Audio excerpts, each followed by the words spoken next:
Welcome, everybody, to the Big Sky Now podcast. As always, I am your host, Josh Amick. I do want to apologize to the listeners out there. This episode is dropping a little bit later than we planned. We had some technical difficulties on Monday, so it's coming out a little bit later than we expected. But the good news is we have the full panel back this week with Ian Reed joining us. And as always, we have Fritz, Mark, and Ian and John. So we're going to get right into it, go over what happened last Saturday. Montana, Idaho, Sacramento State, and NAU all had a very big wins this weekend. Mark, which team were you most impressed by out of those four?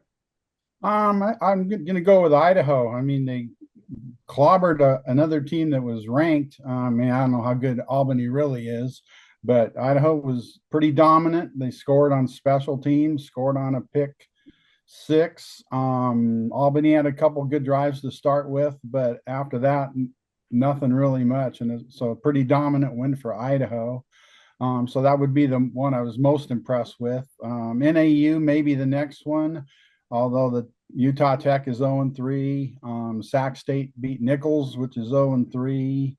And Montana's win was 59-2. And so Yeah. Fritz, what stood out to you over the weekend? Same thing. Idaho, I thought they had the most impressive win. They beat up on the team that upset them in Moscow last year in the playoffs, in the FCS playoffs.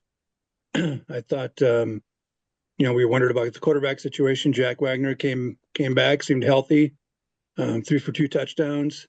I thought it was notable that Albany has changed a lot, some personnel, as everybody has, but Griffin Waddell was their running back last year, and he ran for 98 and a TD in that win last, I guess it would have been last December.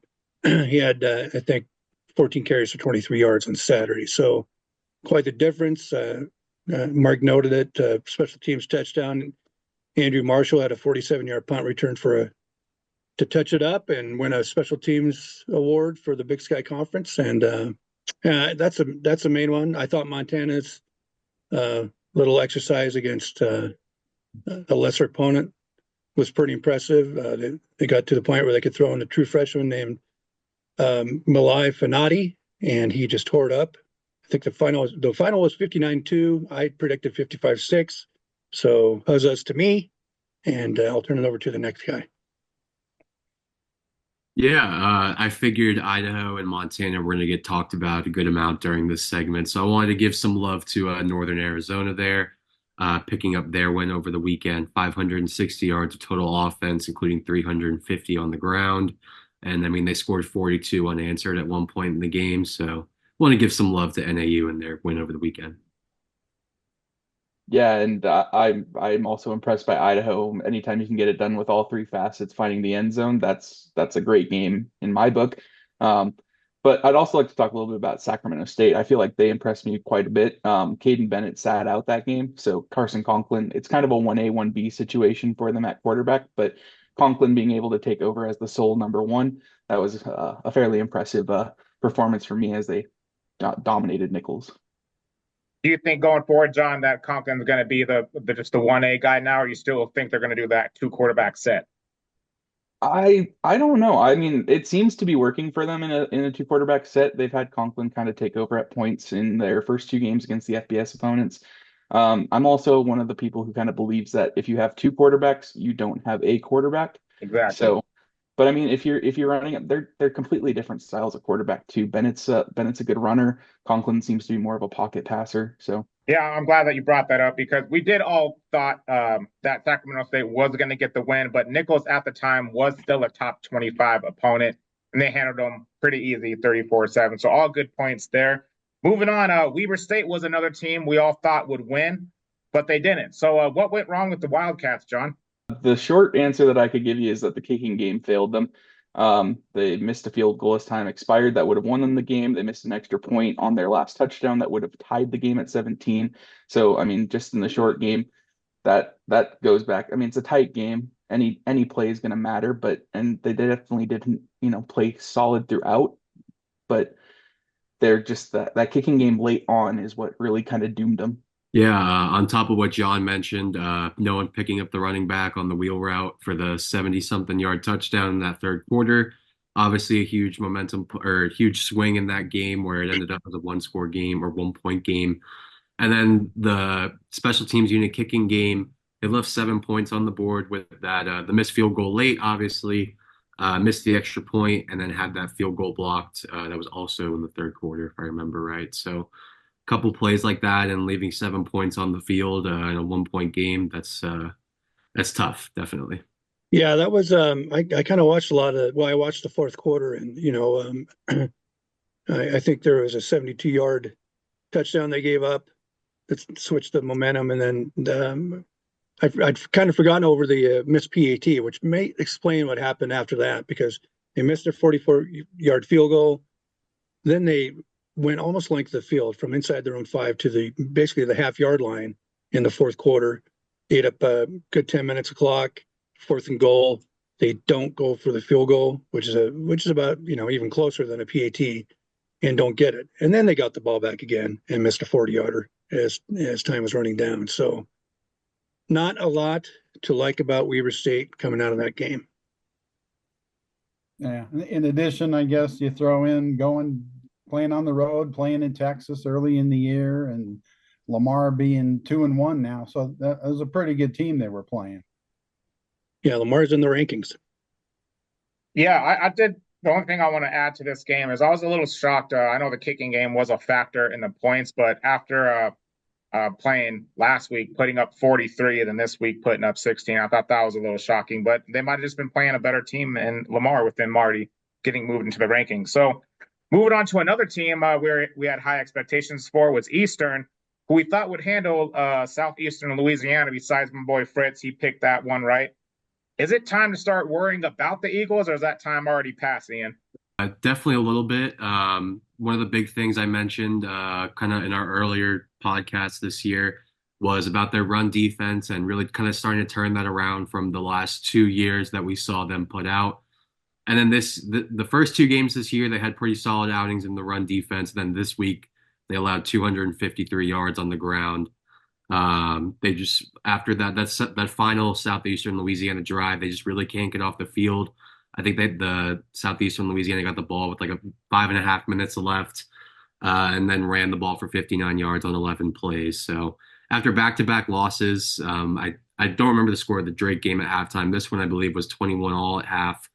Definitely getting a little concerning there in Cheney. Fritz, what did you see from the Eagles? Well, I think the original question was, is it time to be worried? And I started worrying about Eastern 2 seasons ago when they kind of dropped to a 4-win season. They're coming off a playoff berth. They lost to the Grizz on the road in the playoffs in a ridiculous game where they threw the ball 80 times and the game got over midnight or past midnight. I can't remember. I'm kind of scarred. Anyway, they the run defense. I mean, they had a chance in that game if they could just get the ball back, and I think they got the ball back or gave the ball over with 5:22 left, and Southeastern Louisiana just ran it down. They just kept the ball and ran out the clock. Aaron Best has been at Eastern 28 seasons as a player and a coach. I think he's in his 8th season now, and 49-34 looks pretty good. But 9-17 in your last 26 games does not look as good. He's in the final year of a contract, I believe, and the Eagles need to turn it around pretty soon.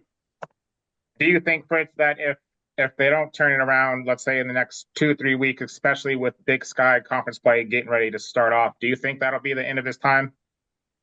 Yeah, I think he's kind of in trouble. I think he had it going. He took that team into one FCS title game, and then it's just kind of been down ever since. The last 3 seasons have not been anything to write home about, and they usually promote from within, and it was working really great for about 4 years. But once the Big Sky Conference play starts, you can make a lot of noise and turn things around. So it'll be something at the end of the season. I'm sure they'll take into account.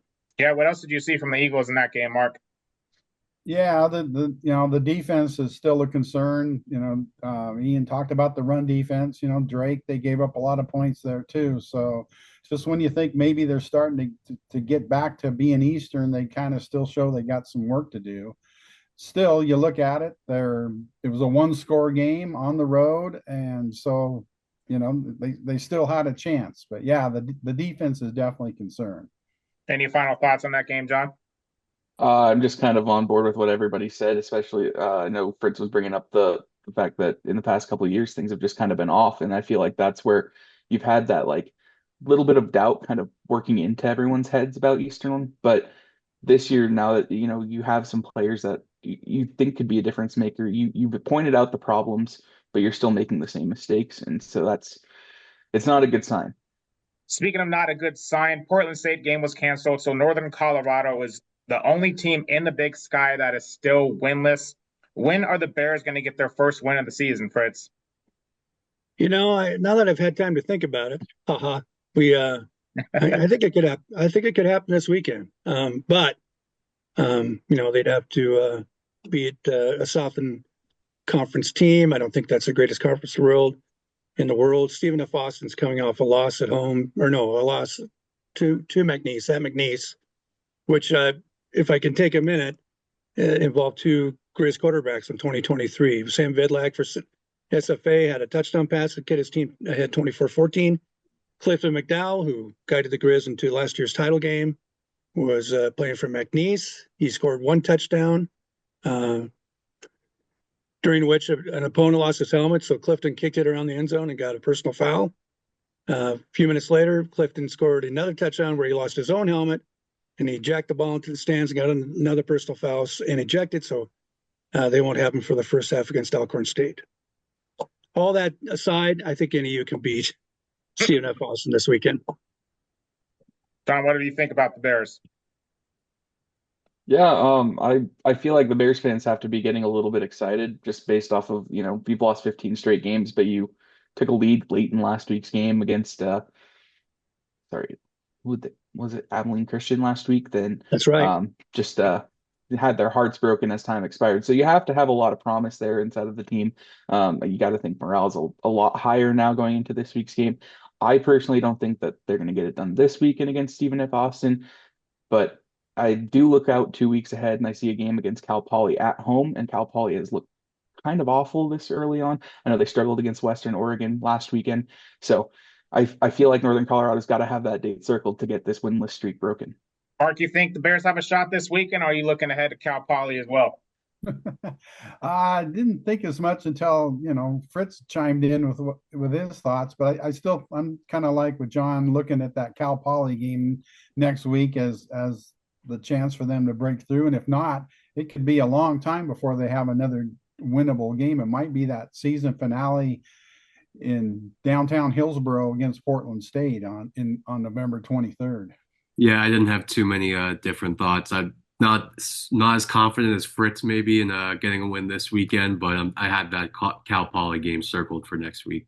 All right, well, that's going to wrap up this episode of the Big Sky Now podcast. Join us later this week where we will have a new episode for you before Saturday's games with our expert picks. And by experts, I mean everyone but myself, so don't follow the host's lead. But as always, I want to thank my panel for being here, and we'll see you on next week's episode of Big Sky Now.